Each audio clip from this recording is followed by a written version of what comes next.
सादकाबाद में मुकाबले के लिए गए 2 पहलवान मुबैना तौर पर अगवा। पंजाब के शहर सादकाबाद में 2 पहलवानों को मुबैना तौर पर अगवा कर लिया गया। अहले खाना ने दोनों पहलवानों को बाजियाब करवाने का मुतालबा करते हुए कहा है कि मुखबिर हाशिम खान और राजेल खान मुल्ला खड़ा के लिए गए थे और अगवा हो गए। इस हवाले से पीपल्स पार्टी के रुकन पंजाब असम्बली मुमताज चांग ने पुलिस पर डाकुओं से मिली भगत का इल्जाम आयद करते हुए आज सखर मुल्तान मोटरवे और ओबाड़ो कश्मीर रोड पर एहतजाज और धरने का ऐलान भी किया है।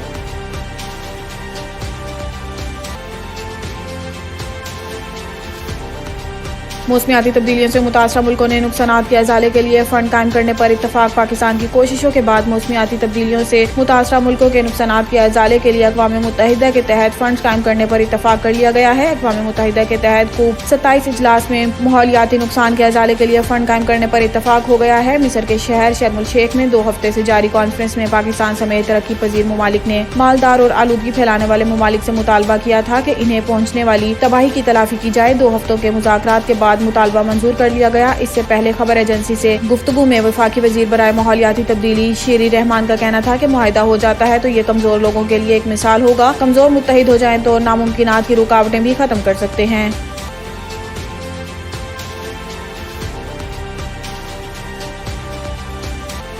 सदर के पास आखिरी चांस है। आर्मी चीफ तैनाती पर गड़बड़ की तो नतीजा भुगतना पड़ेगा। वजीर खारजा और पीपल्स पार्टी के चेयरमैन बिलावल भुट्टो जरदारी ने कहा है कि सदर आरिफ अलवी के पास आखिरी चांस है और उम्मीद है इस बार आइन और कानून के मुताबिक चलेंगे। अगर इन्होंने कुछ गड़बड़ करने की कोशिश की तो फिर इन्हें इसका नतीजा भी भुगतना पड़ेगा। इस्लामाबाद में प्रेस कॉन्फ्रेंस करते हुए बिलावल का कहना था कि इमरान खान के लॉन्ग मार्च का मकसद आर्मी चीफ की तैनाती को मुतनाज़ बनाना है। इनकी आखिरी मायूस कुन कोशिश है कि इदारों को आईनी किरदार अदा करने से रोके। इन्होंने कहा है कि खान साहब ये फैसला होने दें, इस हफ्ते ये फैसला होने दें। इनका मकसद गैर जमहूरी खेल खेलना है। बिलावल का कहना था कि इमरान खान सिर्फ अपना सोचते हैं, इसका नुकसान सिर्फ खान को नहीं पूरे पाकिस्तान को भुगतना पड़ेगा। इमरान खान अपनी सियासत को तैनाती से लिंक करवा रहे हैं। आपका मकसद हकीकी आजादी है। पिंडी क्यों चुना, पहले भी साजिश को नाकाम किया, अब भी इमरान खान की साजिश को नाकाम करेंगे। इन्होंने कहा है कि आर्मी चीफ की तैनाती वजीर आजम का इख्तियार है। वजीर आजम जो भी आर्मी चीफ तैनात करेंगे हम साथ होंगे। सदर आरिफ अलवी से मुतालिक सवाल के जवाब में पीपी चेयरमैन का कहना था कि जहाँ तक सदर आरिफ अलवी का किरदार है, क्या वो आइन, अवाम, पाकिस्तान और जमहूरियत के साथ वफादारी दिखाएंगे, क्या इमरान खान से दोस्ती निभाएंगे। इन्होंने कहा है कि आरिफ अलवी ने अदम एतमाद के वक्त गैर आइनी काम करते हुए गैर आइनी तरीके से असम्बली को खत्म कराने की कोशिश की। इनके पास आखिरी चांस है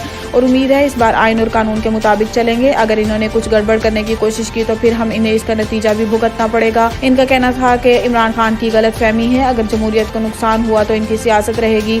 आप सिर्फ अपनी जात के लिए सोचते हैं तो नुकसान सिर्फ इमरान खान का नहीं होगा बल्कि अवाम का भी होगा। इमरान खान चाहते हैं फौरी इलेक्शन या मार्शल लॉ लगे।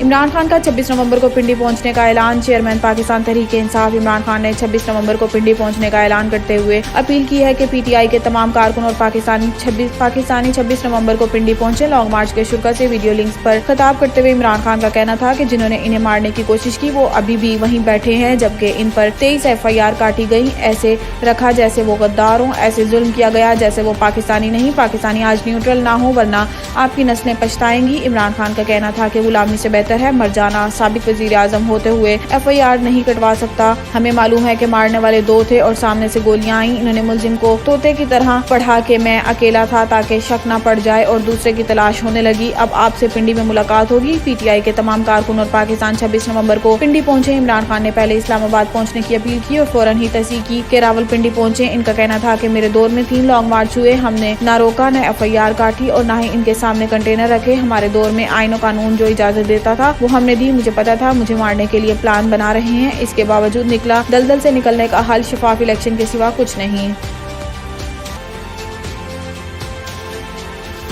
इस्लामाबाद के दाखिली और खारजी रास्तों पर सिक्योरिटी अलर्ट कर दी गई है। पुलिस ने इस्लामाबाद के दाखिली और खारजी रास्तों पर सिक्योरिटी अलर्ट कर दी। इस्लामाबाद पुलिस के तर्जुमान का कहना है कि शहर के दाखिली और खारजी 10 रास्तों पर बॉडी कैमरों के साथ पुलिस एहलकार तैनात होंगे। बॉडी कैमरों से अमन आमा की सूरत हाल के दौरान रिकॉर्डिंग की जाएगी। तर्जुमान का कहना है कि बॉडी कैमरों की रिकॉर्डिंग से गैर कानूनी कार्रवाइयों में मुलविस अनासिर की निशानदही होगी। अमन आमा की सूरत हाल के दौरान बॉडी कैमरों का इस्तेमाल इस्लामाबाद में पहली बार होगा। तर्जुमान इस्लामाबाद पुलिस के मुताबिक जदीद टेक्नोलॉजी से लैस पुलिस FC और रेंजर्स के जवान ड्यूटी देंगे।